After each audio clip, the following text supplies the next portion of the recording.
జ్యోతిర్మయుడైన దేవుని సంగమా, దేవుని సమాజమా, దేవుని బిడ్డలారా, తేజోమయుడైన దేవుని కుమారుడైన యేసుక్రీస్తు తన సొంత రక్తం ఇచ్చి సంపాదించిన సంగమా, ఈరోజు దేవుని యొక్క దివ్యవాక్యమైన బైబిల్ 66 పుస్తకాల బైబిల్ గ్రంథంలో నుండి ఒక సందేశం. ఈ సందేశం వింటున్న ప్రపంచ ప్రేక్షక మహాశయులందరికీ జ్యోతిర్మయుడగు దేవుని నుండి ఆయన కుమారుడైన క్రీస్తు నుండి కృపా సమాధానములు మీకు కలుగునుగాక. ఈ యొక్క కార్యక్రమము ఏర్పాటు చేసిన విధానం ఏమిటంటే, ఈనాడు ప్రపంచం మొత్తం కూడా అంధకారం అనే ఒక విగ్రహారాధనకు బలి అవుతుంది. అందుకని క్రైస్తవ లోకాన్ని సరిచేయాలి, ఒక మంచి మార్గంలో నడిపించాలి, క్రీస్తు మాటలు నేర్పించాలి, సన్మార్గంలోనికి నడిపించాలి. దైవభక్తి అంటే ఏమిటి, ఏ విధంగా తన జీవితంలో క్రీస్తును వెంబడించాలి, క్రీస్తుకు కలిగిన మనస్సు ఏ విధంగా ఉండాలి, దేవుడు ఏం కోరుతున్నాడు, దేవుడు మనుషులను కలుగజేసిన విధానం ఏమిటి, అనేక విషయాల గురించి ఈ రోజున మనం నేర్చుకుంటున్నాం. ప్రియమైన దేవుని బిడ్డలారా, ఈనాడు ఈస్టర్ అనే ఒక పర్వదినాన్ని, ఒక డేట్ను నిర్ణయించుకొని ప్రపంచ ప్రజలందరూ కూడా భక్తి శ్రద్ధలతో ఎవరి ఆలోచన విధంగా వారు, ఎవరి డినామినేషన్స్ వారు పెట్టుకున్న ఆ యొక్క గోడలు ఏమైతే ఉన్నాయో వాటి ప్రకారంగా ఆచరిస్తున్నారు, కొనసాగిస్తున్నారు. మరి ఇది సరైనదేనా? క్రీస్తు ఇలా చేయమని చెప్పాడా? అపోస్తలులు చేయమని చెప్పారా? మరి బైబిల్ ఏమని తెలియజేస్తా ఉన్నది? ఎఫెసీలకు రాసిన పత్రికలో, కొలస్సీలకు రాసిన పత్రికలో, ఆమోసు రాసిన గ్రంథంలో, యెషయా రాసిన గ్రంథంలో చూసినట్టయితే ఈ యొక్క దినాలు, మాసాలు, ఉత్సవాలు, ఉత్సవకాలములు, పండుగలు ఇవన్నీ కూడా దేవుడు తిరస్కరిస్తున్నాడు, వ్యతిరేకిస్తున్నాడు. వాటిని చేయడం ద్వారా లోకంలో ఉన్న సాంప్రదాయాలన్నింటినీ కూడా తీసుకొని వచ్చి వారు గొర్రెను కోసుకొని, మేకను కోసుకొని, కోడిని కోసుకొని, లేకుంటే ఎద్దును కోసుకొని మాంసాహారం తినుకుంటూ వారు సంపాదించిన డబ్బంతా ఖర్చు పెట్టుకొని నన్ను వ్యర్థంగా ఆరాధిస్తున్నారు అనేక విషయాన్ని క్లుప్తంగా తెలియజేస్తూ ఉన్నారు ఈ యొక్క పత్రికలు, ఈ గ్రంథాలు. దేవుణ్ణి కాదని దేవుని యొక్క కుమారుడైన యేసుక్రీస్తు ప్రభును పూజించడమే మొదటి విగ్రహారాధన. యేసుక్రీస్తు ప్రభుకు పూజింపకూడదు, నమస్కరించకూడదు. ఆయన చేసిన త్యాగాన్ని మాత్రమే గుర్తు చేసుకోవాలి. అది కూడా సంవత్సరానికి ఒక్కసారి కాదు, రోజు కూడా గుర్తు చేసుకోవాలి. 3వ అధ్యాయం 16వ వచనంలో యోహాను రాసిన సువార్తలో ఏముంది అని అంటే, దేవుడు లోకమును ఎంతో ప్రేమించెను,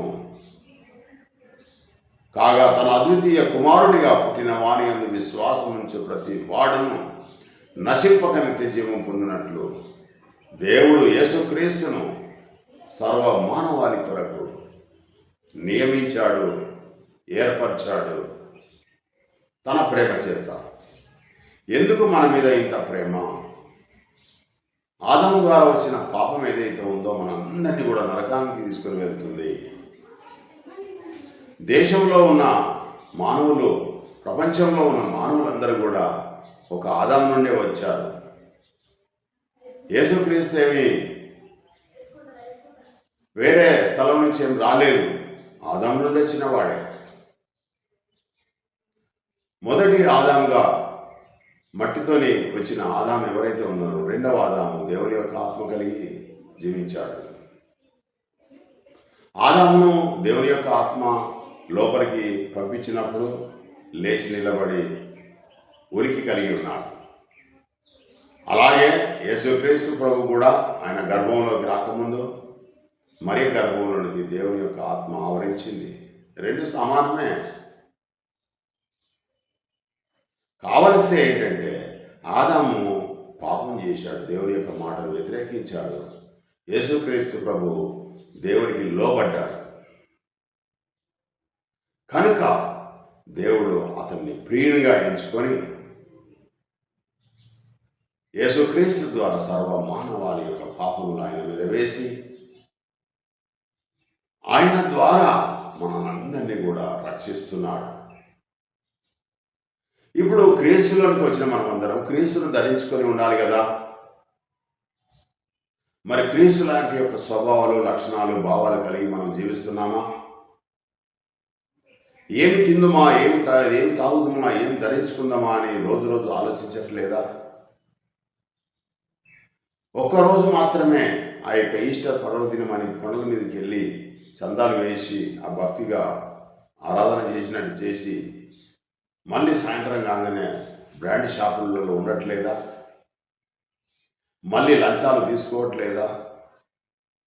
మళ్ళీ దొంగ వ్యాపారాలు చేయట్లేదా? ప్లాట్ల వ్యాపారాలు చేయట్లేదా? ప్రతి గల్లీలో సారా వ్యాపారం చేయట్లేదా? గుట్కాల వ్యాపారం చేయట్లేదా? ప్రేమైన దేవుని బిడ్డలారా, నీ తోటి మనిషిని ప్రేమిస్తున్నావా? యేసుక్రీస్తు కలిగిన మనసు మీరు కలిగి ఉన్నారా? యేసుక్రీస్తు నడిచిన బాటలో మీరు నడుస్తున్నారా? ఒకసారి ఆలోచన చేయాలి. ఈస్టర్ పండుగ అంటే ఒక్కరోజు కాదు. అసలు ఎక్కడ కూడా ఒక దినాన్ని, మాసాన్ని, ఉత్సవకాలాన్ని, సంవత్సరాన్ని ఆచరించమని ఎక్కడ కూడా చెప్పలేదు. మనకు నిజమైన పండుగ ఏమిటంటే యేసుక్రీస్తు ప్రభు రెండవసారిని భూమి మీదకి దేవుడు పంపించిన నాడు నిజమైన పండుగ. ఆ పరలోక రాజ్యంలో మనకు దేవుడు మహిమ కిరీటం ఇస్తాడు. ఆ కిరీటం పొందాలంటే ఈ భూమి మీద మనము బాప్తిసం తీసుకున్న నాటి నుండి మనకు శ్రమలు వస్తాయి, హింసలు వస్తాయి, ఉపద్రవాలు వస్తాయి, కరువులు వస్తాయి, వ్యతిరేకతలు వస్తాయి. మరి వాటన్నింటినీ కూడా ఎదిరించి వాటన్నింటినీ ఓర్చుకొని క్రీస్తులాగా బ్రతుకుతావా? ఒకసారి ఆలోచన చేసుకో. 3వ అధ్యాయం 16వ వచనంలో యోహాను రాసిన సువార్తలు ఏం తెలియజేస్తున్నాడంటే, లోకాన్ని దేవుడు ప్రేమించాడు కనుక పాపం చేసిన మనందరినీ రక్షించడానికి యేసుక్రీస్తు ప్రభువును 3వ దినాన లేపి తన కుమారునిగా స్వీకరించుకున్నాడు. యేసుక్రీస్తు ప్రభు మనలాంటి మనిషి మాత్రమే. ఒక దేవుడు వచ్చి ఇక్కడ ప్రాణం అర్పించలేదు. మనలాంటి వ్యక్తే మన కొరకు సహోదర ప్రేమ చూపి మన కొరకు ప్రాణం పెట్టి దేవుని యొక్క ఇష్టాన్ని నెరవేర్చాడు. సర్వ మానవాళి కొరకు, దేవుని కొరకు. కనుక దేవదూతల కంటే తక్కువగా చేయబడిన యేసును పరలోకంలో తన కుడి పార్శ్వం కూర్చుండబెట్టుకున్నాడు. ఎంతకాలం? కొంతకాలం మాత్రమే. కాలములు, సమయములు దేవుని యొక్క ఆధీనంలో ఉన్నాయి కనుక సర్వ మానవాన్ని రక్షించాలని దేవుని యొక్క కోరిక కొరకు కొంచెం ఆలస్యం చేస్తున్నాడు దేవుడు. అందుకని యేసుక్రీస్తు ప్రభు రెండవ రాకడకు ఈ భూమి మీదకి వచ్చేటప్పుడు దేవుని యొక్క ఆజ్ఞను తీసుకునే వస్తాడు. దేవుడు పంపిస్తేనే వస్తాడు. కాలములు, సమయంలో దేవుని యొక్క ఆధీనంలో ఉన్నాయి కనుక విశ్వాసి ఏ విధంగా ఉండాలంటే, విశ్వాస జీవితం ఏ విధంగా ఉండాలంటే క్రీస్తు నడిచిన మార్గంలో జీవించాలి. అలా జీవించినట్టయితే క్రీస్తునందున్న వారికి ఏ శిక్ష విధి లేదు, నిత్య జీవం వస్తుంది. మరి అది సంపాదించుకోవాలంటే ఏం చేయాలి? మత్తయి రాసిన సువార్త 5వ అధ్యాయంలో మనం తెలియజేస్తా ఉన్నాడు. జనులు మిమ్మల్ని హింసించి బాధించి మీ మీద చెడ్డ మాటలు ఇలా పలుకున్నప్పుడు ధన్యులు, మీరు సంతోషించి ఆనందించండి. ఈ చెప్ప కొడితే ఆ చెప్ప ఇవ్వమన్నాడు. నీ తోటి వ్యక్తిని ప్రేమించమన్నాడు. సహోదర ప్రేమ చూపాలన్నాడు. నీ పొరుగువారిని దేన్ని ఆశించొద్దు అన్నాడు. దేవుని యొక్క సువార్తని ప్రపంచానికి చాటించమని చెప్పాడు. ఇవన్నీ చాటించకుండా, ఇలా ప్రేమించకుండా, సహోదరుని ద్వేషిస్తే ద్రోహి అంటే పాపం తెచ్చుకున్నవాడే, వాడు ఒక నరుని చంపిన వంటి వాడే అని బైబిల్ గ్రంథం సెలవిస్తుంది కదా. ఇవన్నీ చేయకుండా ఏదో ఒకరోజు ఉడతా భక్తిగా ఒకరోజు చేస్తే ఏమైనా లాభమా? ఇంటిలో వారు, ఇంటిపైన స్టారు. ఈనాడు క్రైస్తవ జీవితం ఆ విధంగా ఉంది. యేసుక్రీస్తు ప్రభు మానవుడు అయినా ఆయన దేవుని యొక్క ఇష్టానుసారంగా నడిచాడు కనుక దేవుడు ఆయనను ప్రేమించి ప్రియునిగా ఎంచుకొని కుమారునిగా స్వీకరించి తన కుడి పార్శ్వంలో కూర్చొనిబెట్టి పరలోకమందును భూమి మీదను భూమి కిందను సమస్తాన్ని అధికారం యేసుక్రీస్తు ప్రభుకి ఇచ్చాడు. ఒక జీవ కిరీటం పెట్టాడు. యెహోవా నామం అనే పేరు ఆయనకు, వాక్యం అనే నామం ఆయనకు నొసల మీద రాశాడు. సంఘానికి శిరస్సుగా నియమించాడు. ప్రియమైన దేవుని బిడ్డలారా, యేసును వెంబడించాలి, యేసుక్రీస్తును మాదిరిగా చూడాలి. అంతేగాని ఈ దినాలు మాసాలు ఉత్సవాలు చేస్తే మీకు నరకమే. దేవునికి రావాల్సిన మహిమను యేసుక్రీస్తు ప్రభు కూడా ఇవ్వడానికి వీల్లేదు. యేసుక్రీస్తు ప్రభు చేసిన త్యాగాన్ని మాత్రమే గుర్తుపెట్టుకోవాలి. ఆయన చూపెట్టిన మార్గంలో మాత్రమే నడుస్తూనే దేవుని కుమారుడిగా స్వీకరించబడతావు.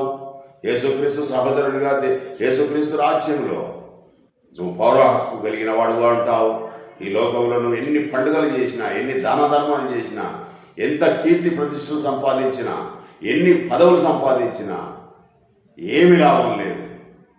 క్రీస్తును వెంబడించకుంటే, మాదిరికరమైన జీవితం జీవించకుంటే నరకమే. యేసుక్రీస్తు ప్రభువును దేవునిగా ఆలోచన చేయొద్దు, దేవునిగా కీర్తించొద్దు.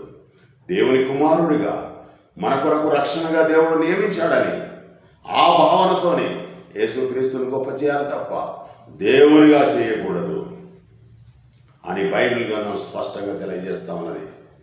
యేసుక్రీస్తు ప్రభు పుట్టకముందు పరలోకంలో లేడు. పుట్టిన తర్వాతనే ఆయనకు ఉనికి ఉంది. ఆ విషయం కూడా క్లుప్తంగా మనకు 3:16 తిమోతికి రాసిన పత్రికలో ఏమని ఉందంటే, ఆయన శరీరంతో జీవించాడు, నీతిపరుడుగా ఉన్నాడు, రక్షకునిగా ప్రజలలో ప్రకటించబడ్డాడు, నమ్మబడ్డాడు, ఆరోహణుడై తేజమయుడయ్యాడు, దేవుని కృపార్శ్వంలో కూర్చున్నాడు. దేవుని చేత రెండవసారి భూమి మీదకి పంపించడానికి దేవుని యొక్క ఆజ్ఞ కోసం ఎదురు చూస్తున్నాడు. భూమి మీద ఎవరైతే యేసుక్రీస్తు ప్రభువును రక్షకుడని నమ్మి విశ్వసించి ఆయన మార్గంలో నడుస్తున్నారో, ఆయన రక్తంలో కడగబడి పరిశుద్ధపడి రక్షణలో నిలబడి ఉన్నారో, వారందరి గురించి యేసుక్రీస్తు ప్రభు దేవునికి విజ్ఞాపన చేస్తున్నాడు. ప్రియమైన దేవుని బిడ్డలారా, అందుకని ఈ దినాలు మాసాలు ఉత్సవ కాలం పండుగలు అని ఒక దినాన్ని ఏర్పాటు చేసుకోకుండా క్రైస్తవునికి బ్రతికినన్ని రోజులు కష్టాలే ఉంటాయి. తన శిలువను తను ఎత్తుకొని నన్ను వెంబడించాలి అని యేసుక్రీస్తు ప్రభు చెప్పాడు. ప్రియమైన దేవుని బిడ్డలారా, నిజమైన విశ్వాసానికి 365 రోజులు శ్రమలు ఉంటాయి. శ్రమలు బుధవారం నుంచి మొదలవ్వవు, చచ్చిన తర్వాతనే ముగింపు ఉంటుంది. బ్రతికి ఉన్నన్ని రోజులు శ్రమలు బాధలు ఉంటాయి. ఇదే క్రైస్తవ జీవితం. తన శిలువను తను ఎత్తుకొని క్రీస్తును వెంబడిస్తే మీకు లాభం. ఈరోజు ఈ పాఠము మీరు నేర్చుకొని మీ జీవితాంతం కూడా దీని ప్రకారంగా జీవించి దేవుని యొక్క కృపను పొందవలసిందిగా, యేసుక్రీస్తు ప్రభు యొక్క సహోదరుడిగా, దేవుని కుమారుడిగా ఈ లోకంలో జీవించి నిత్య జీవాన్ని స్వతంత్రించుకోవాలని కోరుతూ ఈ కొద్ది మాటలు మీ వినికిట్లో ఫలించుగాక. ఈ మాటలు దేవుడు దీవించుగాక. ఈ మాటల ప్రకారంగా మీరు జీవించి దేవుని యొక్క కృపను పొందవలసిందిగా ప్రభు పేరు కోరుతున్నాను. చిన్న ప్రార్థన చేసుకుని ఈ యొక్క కార్యక్రమాన్ని ముగిద్దాం. మహాపరిశుద్ధుడైన మా ప్రియ పరలోక తండ్రి, తలపించిన ప్రతి ఒక్క కుమారుని కుమార్తెని ఆత్మవర్షం కుమ్మరించండి. విన్న మాటలు వారి యొక్క జీవితంలో అలవర్చుకునే విధంగా చేయండి నాయన. వారికి ఉన్న అవసరతలు తీర్చండి, వారికి ఉన్న ఇబ్బందులు తీసివేయండి నాయన. వారికి ఉన్న అనారోగ్యాన్ని తీసివేయండి, ఇబ్బందుల నుంచి తొలగించండి నాయన. కావలసిన వనరులు ఏర్పరచండి, వారి జ్ఞానాన్ని, వివేకాన్ని, తెలివినివ్వండి నాయన. సమస్తాన్ని మీరే అనుగ్రహించేవారు. సృష్టికర్త మీరే. మమ్మల్ని సృజించినారు, మమ్మల్ని కాపాడుతున్నారు, పోషిస్తున్నారు. తండ్రి, నిత్య జీవానికి అర్హులుగా చేస్తున్నారు. క్రీస్తు సహోదరులుగా చేశారు. నన్ను మమ్మల్ని బాగా ప్రేమించి నీ ప్రియ కుమారుని ఇచ్చావు. నీ ప్రేమ కుమారుని గొప్ప చేయడానికి మాత్రమే మేము ఉపయోగించాలి భక్తిని. నిన్ను మాత్రమే పూజించాలి. నీ గొప్ప సందేశాన్ని నీ బిడ్డలకు వినిపించాలి కనుక ఆ మాటల ప్రకారంగా జీవించి నీ కృపను పొందేటట్టుగా చేయమని మా ప్రభువును మీ ప్రియ కుమారుడు నజరేయుడైన యేసుక్రీస్తు దివ్యనామమున అడిగిపెట్టుకుని ప్రార్థిస్తున్నాం మా ప్రియా పరలోక తండ్రి. ఆమేన్. తండ్రి అయిన దేవుని యొక్క ప్రేమ, కుమారుడైన యేసుక్రీస్తు ప్రభు యొక్క కృప బ్రతికినంత కాలము తండ్రి అందరి మీద ఉండునుగాక. ఆమేన్.